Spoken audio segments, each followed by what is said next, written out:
You're listening to Real Investor Radio with Craig Fuhr and Jack BeVier, where we cover advanced real estate investing topics to help you stay ahead of the curve in your real estate investing business. Welcome, everybody, to episode 28 of Real Investor Radio. We're back. It's Craig Fuhr and Jack BeVier. We were talking on episode 27, Jack, about planning for 2024. I think it's a great time of year for investors at every level to really be planning out what they want their businesses to look like in 24. We're obviously up against some headwinds. We've talked about that on previous episodes where the economy might land in 24. By all accounts, it's going to be sort of a sideways economy, Jack, if we're lucky. If we're not, we might hit a little bit of a recession. But now is the time to really take a look at your business and sort of the rocks in the business, as they say in Traction, and how you can get better, having those difficult conversations, hiring the right people for the right roles. And we were talking, Jack, on the previous episode when we took a break about cultural index, predictive index, and these behavioral assessment tools and how important they become at Dominion in your growth as a company. You were admittedly not a believer in these types of assessment tools until you went and took a 2-day seminar on the cultural index, and you became a real evangelist, as you said. So one of the questions I had, folks can go back and listen to the previous episode, but one of the questions I had, Jack, was, so in both the predictive index and cultural index, you sort of have these brackets or buckets that people sort of land in. I think in the predictive index, I'm what's known as a maverick, extrovert with sort of introvert tendencies as well. I'm a big visionary, high flyer guy, but I don't really pay attention to great detail all the time. Sort of typical of that bucket of people. When you're out there now and you're looking at a person for a position within the company, Jack, I'll ask you to take any position. What were you most surprised about when you were like, oh, that is when they're taking the cultural index and the cultural index says, no, that would be a great HR manager. Like, this is the type of person that you're looking for. What were you most surprised about, Jack, when you were like, we're going to adopt this and we're going to place people into roles based on their cultural index? Was there anything that really stood out to you in terms of placing folks in the right position? Yeah, I had where we had misfits, like folks we had hired for their resume, for their experience, because they interviewed well, because because they interviewed well, but that their personality survey was not the right fit. One of the things that really surprised me was that it exposed how much behavior modification people were doing, right? They were playing a part. Becoming chameleons for that time to fit into the role. Yeah, that wasn't them. That wasn't their default. That wasn't actually their personality survey. So when I engaged with them, they were who I wanted. But then when I walked out of the room, they were not. They went back to being themselves. And there was a lot of that going on, where they understood what the role required, and so they played that part. But when, like I said in the previous episode, but when they're alone and when they're stressed, they revert back to their personal selves, like, who their true selves. Mm-hmm. And in a moment of stress, if that's not who I wanted, well, then that's not who I got. And there was a lot of that kind of behavior modification going on, and it immediately exposed it, right? Like, I immediately saw past all of the meeting presentations that went really well, because I'd had this hard time reconciling, like, how did you do that? Like, I just don't understand how you did that thing. And then through the lens of culture index, I was like, oh, that, of course, like it was, the world made sense again, right? Like, all these situations all of a sudden were exposed for what had really happened there. So that was, I would say, probably like the biggest surprise. And also it helped us to realize that we had some of the right people, but just in the wrong chairs. So we played some chess and moved some folks around. They had tons of institutional knowledge, but we were asking them to do something that they weren't designed to do, right? Something that I've evolved. This is like a truism that I've heard. In you rise to your level of incompetence.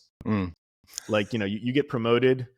You get promoted and promoted and promoted, and then when you stop getting promoted, that's like, it's because you're not very good at that job. So like, you see a lot of like folks who like, it's a dig on government often, right? Like that, like, someone at this level is like incompetent. Well, like, they're vice president of whatever. Like, Yeah, they've been here for 15 years, man. Come on. Right. Yeah. So Right. they get promoted based on seniority and institutional knowledge, not based off of they're the right person designed for that chair. And so this is, by the way, this is like endemic in sales organizations as well, right? The best sales guy wants to be the sales manager because he's a hard driving, wants to win, person. And so like, and gets something from being the guy in charge, right? But this is not a Dominion comment, but this is a thing in sales, just broadly speaking. So you have to be careful about your sales guy wanting to be the sales manager, because he wants that for the status of it, because he wants it for the the outside validation that it gives him. But he was a phenomenal salesperson, and but being a salesperson and a sales manager are completely different job descriptions. Those things are totally different. They don't even look alike, frankly. That's right. But you often have the top sales guy wants to get promoted to the sales management position, and then you have not the right fit there, right? Those things shouldn't even be on the same track, frankly, like the same promotional track. Can you think of any time, Jack, where you were looking at a potential applicant, thought, yeah, everything works out here on paper, look great from an experiential standpoint, and then they took the cultural index, and you were like, no, not going to go down that road? Can you think of a time where the cultural index literally took you in a completely different direction and caused you not to hire a person? Yes, absolutely. And actually, the way the culture index recommends that you approach it is that don't look at the resume if it's not a fit, because you'll start telling yourself stories. So we've probably had some extraordinarily qualified applicants who like never even got an interview from us, and they're probably like, what the hell is going on over there? Like, I'm perfect for this job. But their personality survey is something that is very different than what we think we're looking for that position. And so we literally don't even open up. We don't even click on the attachment. Like, we're only looking at the attachments that are the right fit from a human point of view, right? So we're starting with the human and then seeing, do they have enough experience that this learning curve is going to be not so painful, right? Like, but we're much more interested in hiring the right human than we are hiring experience, frankly. Yeah. So, just staying on this topic here, what in 24, what roles are you guys looking at right now that you're looking to fill, Jack, that the cultural index is going to come into play? Do you have anything specifically that you like to talk about? Well, we use it universally. So we literally use it for every single position. We are doing less hiring right now. I mean, we're still hiring on the sales side of things, because we want to grow volumes, and it requires more bandwidth right now. It requires more bandwidth. It requires more talent on the sales side of things right now than frankly it has in the past, right? In 2021, when we were selling 4% mortgages, we could take orders. Yeah. Today, you actually, really need to be a consultant to the folks that you're providing capital to. They're looking for not just money, but advice and counsel, and and the right advice on matchups. What's the right game plan for their business, and so they're looking for, frankly, a higher level of advice than they were in the past, because when you're borrowing at 4% money, the answer is simple: borrow it. Sure. But so that's something that we're continuing to hire for, and we're doing some, like, I guess, filling in the Really, I think a lot of the positions that we're hiring for right now are to increase and improve the customer experience. Mm.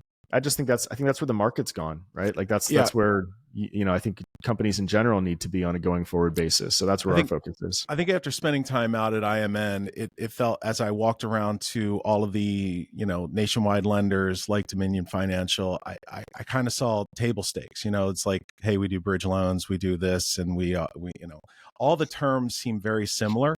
And so I think the differentiating factor moving forward is that sort of advocacy role for the borrower. Um, you know, being someone who's been on the other side of the table is not a bad thing. And so, yeah, I love the idea of not just being sort of, the low cost provider, right? Nothing ever good comes from that. The sort of commodity based business, right? Yeah. So speak one last part of the bullet point on sort of cultural indexing and finding the right fit for people. So if we take, there's a lot of folks listening, Jack, who are hiring acquisitions guys and disposition guys, and they may not be lenders, but they're hiring people in sales positions. As someone who has hired quite a few salespeople over the years, Jack, what is the cultural index that you all look for in a salesperson? I think it's typified for a persuader. So high A, like someone who's driven. They use A, B, C, and D. It doesn't matter. If you haven't gone through the training, it won't mean anything to you. I'll just describe it. But so someone who's driven, willful, who's also outgoing, personable, can connect with people very easily. Someone who's a multitasker, they can handle shifting gears very quickly because you have to go from talking on the phone to taking an inbound call and immediately trying to meet this person and get them to like you, but at the same time understand and then in the next gear, like shift gears to reviewing an appraisal to then dealing with a closing issue, and so being able to switch gears quickly and get a lot of stuff done, multitask, is, we think, something that's important. And then having enough detail to having enough detail to make sure that the product has been explained completely, that the process has been explained completely, that the documents get collected that are necessary. There's a classic salesperson role of just like, who has very low detail orientation, right? Like just very low, and they're killers in terms of lead gen, but then the handoff to ops is horrible, right? Yeah. And then the customer experience suffers for that. So we're looking for someone with just enough detail orientation to do a handoff to processing so that the loan can get closed smoothly and the borrower doesn't get surprised because something wasn't said. So, aggressive, outgoing, multitasker, just enough details to keep the train on the tracks, but not so many details that they get bogged down and they're not able to ask for the sale. That's kind of the classic outside or inside salesperson. What type is absolutely not going to make a salesperson, Jack? If I take the cultural index and I come up as this personality trait, again, don't know the exact term there that I should be using, but which one would be the complete opposite, run in the other direction? Like you're an accountant, like the one that would be typified as an accountant, like someone who wants to help, but they're kind of quiet and introverted. You can give them a great to-do list and they'll execute on the to-do list number 1 and then number 2 and then number 3 and then number 4. That and with a very high details orientation where they're super focused on it being perfect the first time. That combination, phenomenal accountant, phenomenal inspector. Like, we have many of those people in our organization, but not in a sales role. Sure. And then there's lots of stuff in between, and the difference between like practitioners and managers is a material difference. And as the organization changes, and there's also it ends up being a very like custom to the company decision, because depending on who that person's working with, you design it with that in mind, right? Like, hey, I need you to manage a team of these 3 people, and here's what they do. Well, what you typify the manager as depends on who they're managing and what those folks are doing. So it's not that management, and that may be different at a different company depending on the particular job description. So it ends up being a custom kind of thing, which is why Culture Index offers these, this consulting as a business model, and we use it all the time. We've actually made it standard. It's standard practice that a new manager after 90 days goes through Culture Index training, so that they can use it. They can understand, right, like how they were hired, so that they can incorporate it into their hiring practices, so that they can incorporate it, more importantly, so that they can incorporate it into their management style and their management practices, right? Like, you want to talk to different people different way. Don't talk to them how you want to be talked to. Talk to them how, don't communicate with them the way you want to be communicated with them with. Communicate with them the way they need to be communicated with, so that their personality understands. And that's like an important skill to have. And this is, I think, a tool that informs that ability materially. And then we have, we have it required that every year we do a refresh and a consultation. The managers do a consultation to talk with the consultant, the Culture Index guys, about their team and the intradepartmental dynamic, and also on a specific basis about each person, and how, just to try to frankly to improve the employee experience, right? Like, if your manager knows how to talk to you, they'll be happier because they get more out of you, and you'll be happier because you're being spoken to, the way you prefer to be. Yeah, not only talk, but incentivized as well. So, Absolutely. Certainly people are incentivized in many different ways. Absolutely. Yeah, I think that's where a lot of early practitioners of predictive and cultural index sort of don't get the bigger picture. It's not just about putting the right person in the right role. That's very important. However, where it really blossoms in an organization is where you start to put the right teams together, where you have, the right cultural fit for a team. And I think that's what you're starting to see here at Dominion as well, because you guys have sort of taken it now to the next level, and not just right person, but how do we put the right teams together to really flourish? So give you an example. We went from, in 2021, at the beginning of 2021, we had 25 people in the lending company.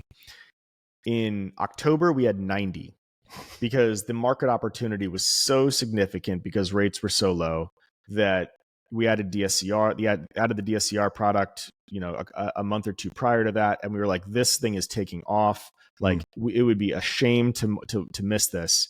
We need to hire as many people as we can and build this train while it's running down the tracks as fast as possible.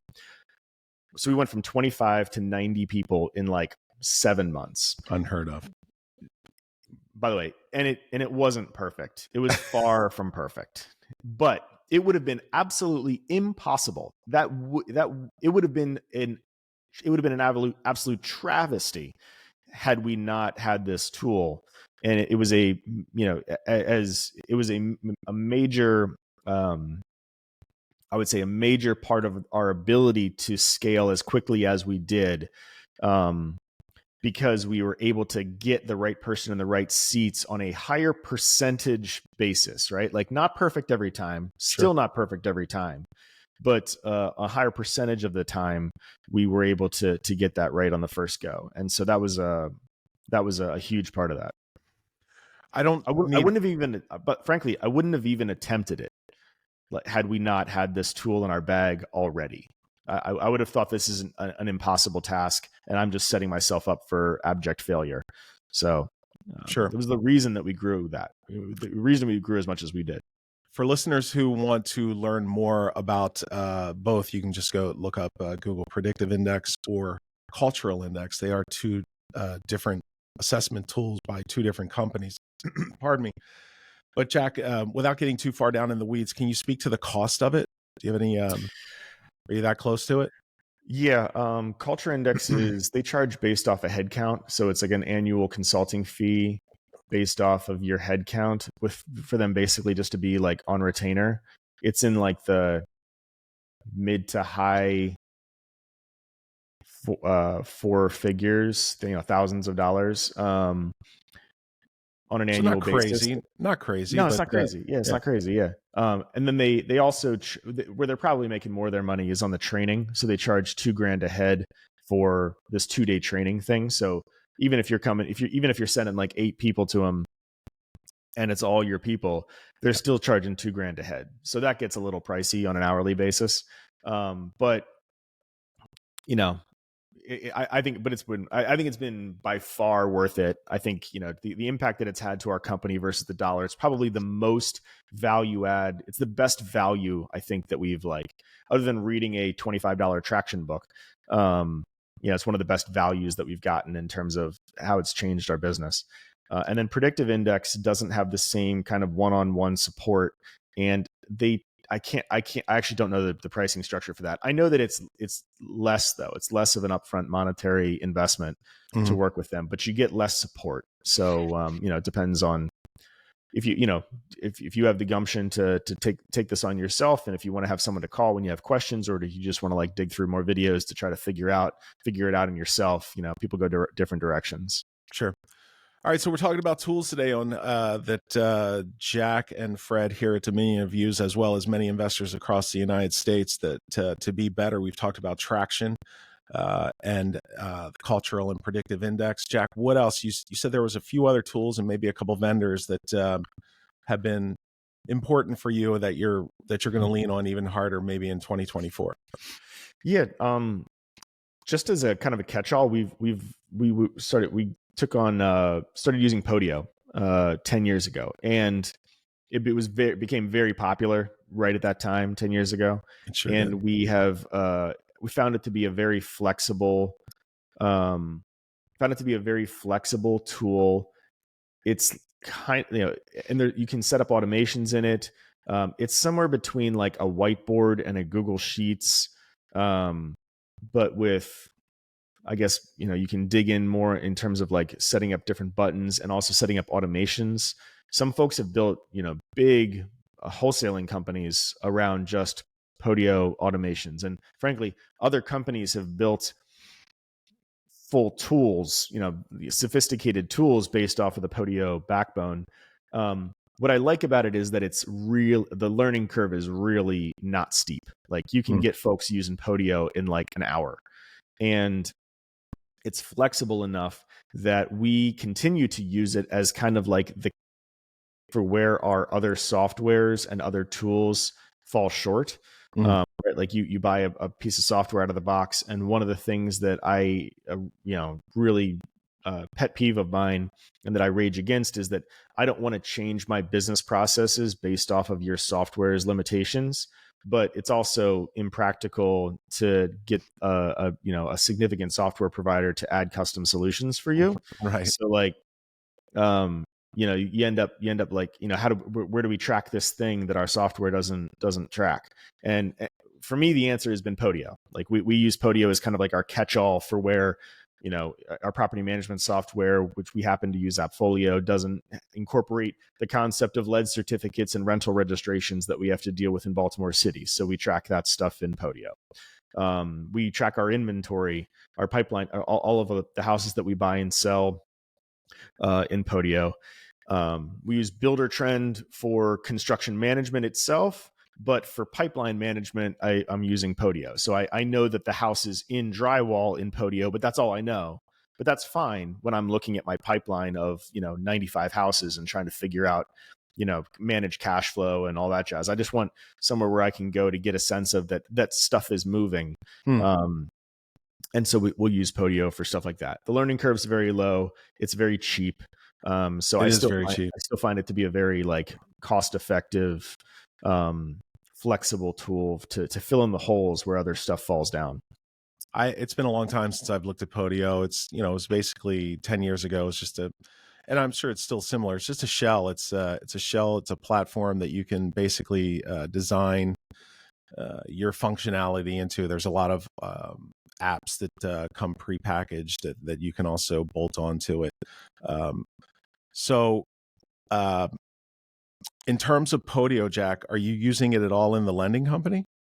No, we've gone everything In the lending company, we actually went the other direction, and we embraced.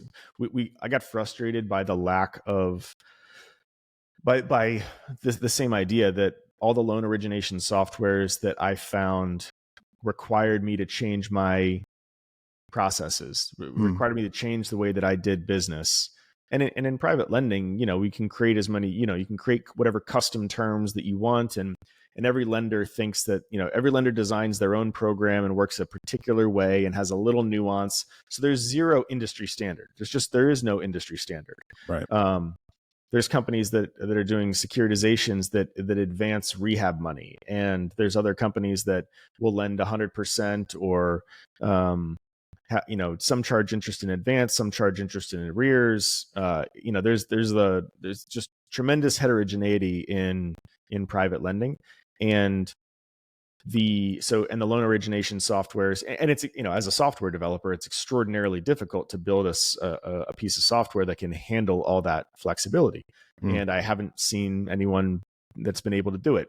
But at the same time, I'm not a startup, so I didn't want to conform my business practices to the software's limitations. So we ended up going and into using Salesforce as a backbone and building pretty much a custom piece of software for ourselves. I would not recommend it for a company that does, less than 20 or 30, $20 million a month of originations, because it's extremely expensive. You have to have, it's not particularly user friendly to your average, lender or real estate investor. So as a result, you really have to have kind of sophisticated on staff Salesforce administration, that can, now what's great about it is that you can kind of do anything you want, you can do. And it's in that regard cheaper than, having a software developer on staff actually writing code. And the Salesforce environment ecosystem is so large that whatever the best in class business practice is, someone's created an app for that you can bolt on, that you can find in the Salesforce ecosystem. And now, so you end up building a big, beautiful machine that's expensive as hell, but it was cheaper than writing custom code. Yeah. So we for us, it was like a little bit of it was the middle ground between writing something completely custom for ourselves, and taking somebody else's out of the box loan origination software and having to conform our processes to that. So, but it's, but Salesforce is it's a whole thing though. Like that's for an organization that's with like intentions to scale, or it's not worth it. Frankly, I've often said that Salesforce is the Photoshop of CRMs. Like, yeah, if you know anything about Photoshops, it's got 2 million features, about 1,000 of which anybody ever uses. Salesforce is exactly that. Right? Yeah, unless you really dive into it and customize it to your business. Anything else on Podio, Jack? No. I think that's a great one to start with. Easy, low barriers to entry there. And then just because we're naming stuff off, so I use Podio for pipeline management. We actually use a dumbed down version, not dumbed down, but we use a very basic Salesforce platform for acquisitions, our acquisition CRM. Since we were doing it on the lending side, I just adopted it on the acquisition side. Is that just basically you're keeping track of different follow-up leads and campaigns? Yeah, follow-up. Sure. Yeah, exactly. Yeah, appointments. So all of our acquisitions KPIs happen to be in Salesforce. You could do it in something simpler, but since we were already in Salesforce, we decided to go ahead and do that. So technically we're in Salesforce on the acquisition side, though it's overkill, frankly, for that. Podio is pipeline management. Builder Trend is our construction management, which is excellent. We've loved using that software. Is that off the shelf, or did that require a lot of customization as well? We're pretty much an off the shelf user. Yeah. Okay. Appfolio for property management. We're pretty much an off the shelf user for that. How long have you been using Appfolio, Jack? Because I recall 5 years. Yeah, 5 years in that range. 5-6 years. We were on kind of a no name property management software before that, which required Tenant Pro, which we needed to upgrade.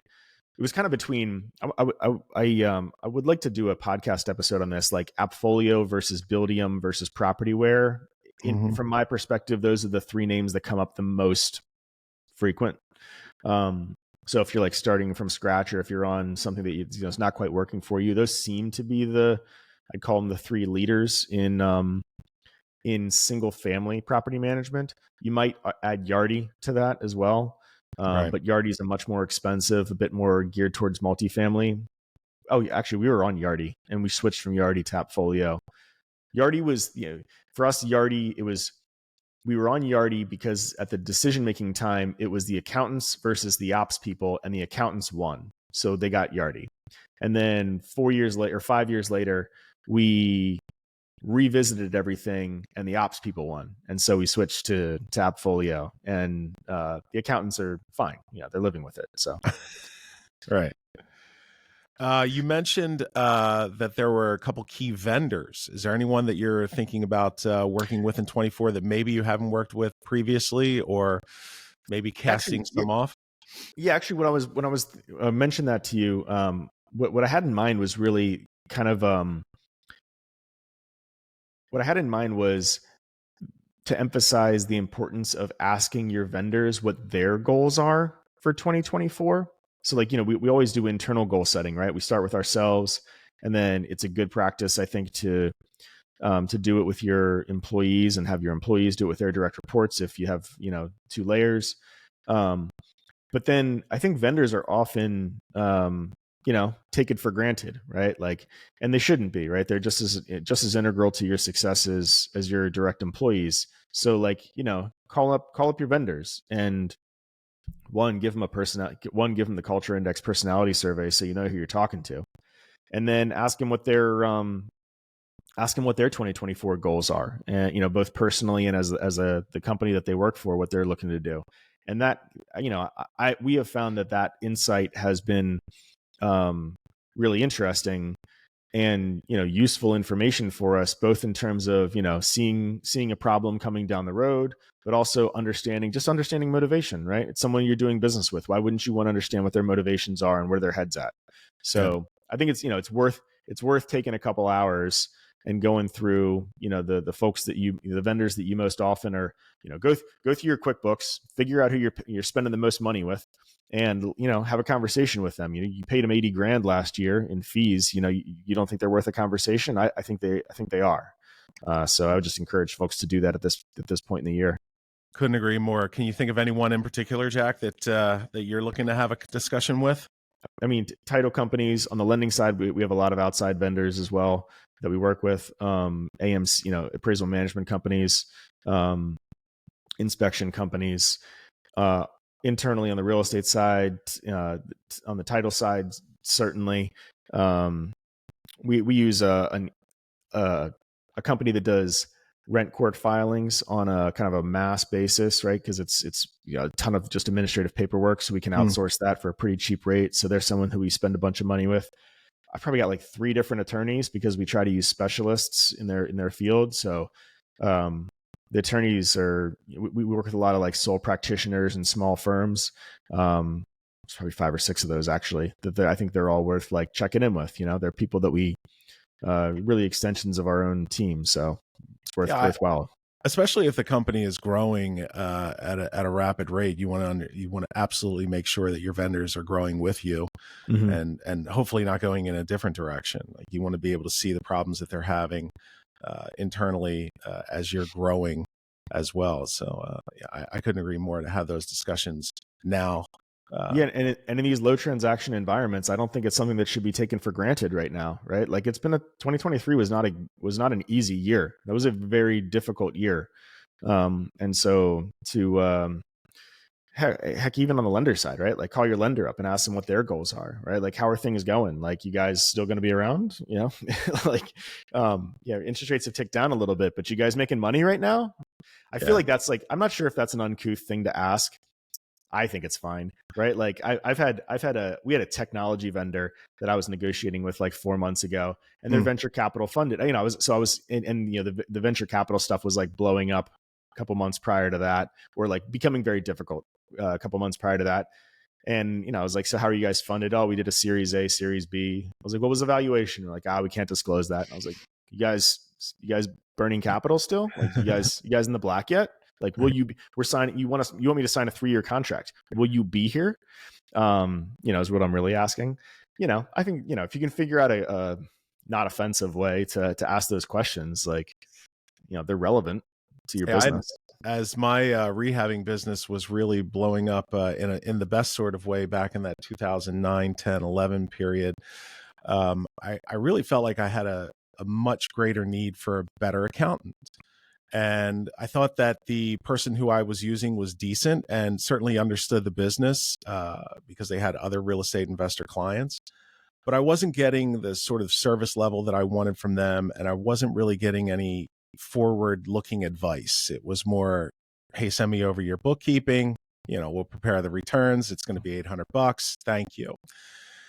And so really had to have a very serious discussion with this person, a difficult discussion, and find out, like, what are you trying to do with your business? Because I need more of an advocate, someone who can give me better advice rather than just prepare returns.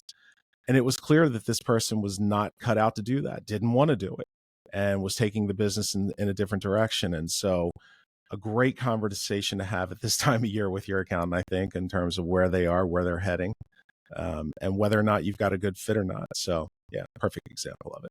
Yeah, totally. Yeah.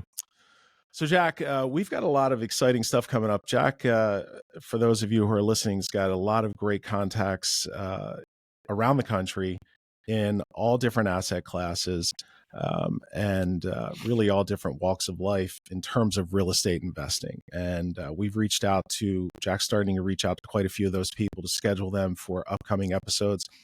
Lord knows I've met my share of contacts over the years as well, that I've started reaching out to folks, and we're really going to present a wide array of folks. We have Jack, can you speak to the attorney that we have coming up on I think an episode in early January, if I'm not mistaken? Yeah. Doug Stein is going to be joining us, I think, next week. Doug is an attorney out of Atlanta, solopreneur, a gentleman that runs a small firm, mostly his own work. I met Doug because we, in 2016, put together a captive insurance company, an 831B captive insurance company, which is a whole multiple episode conversation. That we use as a risk management tool for our business. We write ourselves insurance for which there is not commercially available coverages. So we write ourselves mortgage insurance, we write ourselves lead paint insurance, property and casualty deductible coverage. This is not like doing a self pool for workers' comp or G&L. There's commercially available coverages for that. That's not what captive insurance, the way I'm talking about it right now, is for. This is for like coverages that you can't get commercial coverage for. And so Doug helped us set up that captive insurance company back in 2016. And then I've just found him to be an incredibly bright, thoughtful mind. He's also, I think he also has an extremely dry wit and humor that I just think is hilarious. So as tax attorneys go, I think he's a riot. And anyway, so we've kept in touch with Doug over the years and invited him to the Real Investor Roundtable Mastermind a number of times. He'll give an update, probably at least on an annual basis, as to what's going on the IRS side, any changes to tax code. So he's kept us apprised of, the changes in bonus depreciation and the Inflation Reduction Act and all the stuff that happened with the Trump tax code, whatever it was 4 years ago. So anyway, we're going to have Doug on to talk about kind of 2024 tax planning. And he's that kind of guy that you were just talking about, where he's not going to prepare your return, but he'll help you think, he'll help you think thoughtfully about where your business is and the changes to the landscape, and make sure that you're not, missing some strategy that you should be taking advantage of. So he's not going to then go like do your tax return for you, right? But he's someone who we talk to all the time to make sure that we are availing ourselves of all of the opportunities, that we can in the code. In the code. Yeah. Going to be a great guest. Really looking forward to that one. A couple other guests that I know that you're working on that I'm actually excited about is, look, man, everyone gets into real estate investing, Jack, because they think they're going to have that freedom that they're searching for that they wouldn't have otherwise in a 9-to-5 job. But I think it's a very elusive thing for most. I don't think that the solopreneur ever really feels that freedom that they might be looking for by and large. And so we're going to bring some folks on to the show to talk about how they've designed really great operations, yet they still have a life at the same time, and frankly, even a better life than most. And not just monetarily speaking, I'm talking about in terms of, just their overall happiness and freedom. So I'm really looking forward to talking to a couple of those guests that I know you're thinking about and I'm thinking about as well. But anyone else in particular, Jack, that you're thinking of right now that was on the list that can't wait to have them on? Yeah, there's a bunch of I think really interesting stuff on the technology side happening right now. Some incumbents being displaced and some really interesting new ideas. I'm sure everyone's going to want to drop AI because that's the buzzword these days. But I think their real estate data, we started to use real estate data, I think pretty early back in 2014, 2015. And I just nerd out on that stuff. So I try to keep tabs on who's the latest and greatest, who is the latest and greatest in thinking on the real estate technology side. And as public record information has become more widely available and companies have now become formed that are really digging into the analytics that are possible from crunching that data, not only on the lead gen side, but from a business intelligence and market intelligence point of view, I think that there have been huge strides made in the past couple of years. So maybe some technology vendors that you haven't heard of, or at least some new products that they've been working on as the level of sophistication on the real estate data side continues to go up. Some young minds out there that are really thinking about it in some new and innovative ways, are bringing some data products to market that I think are going to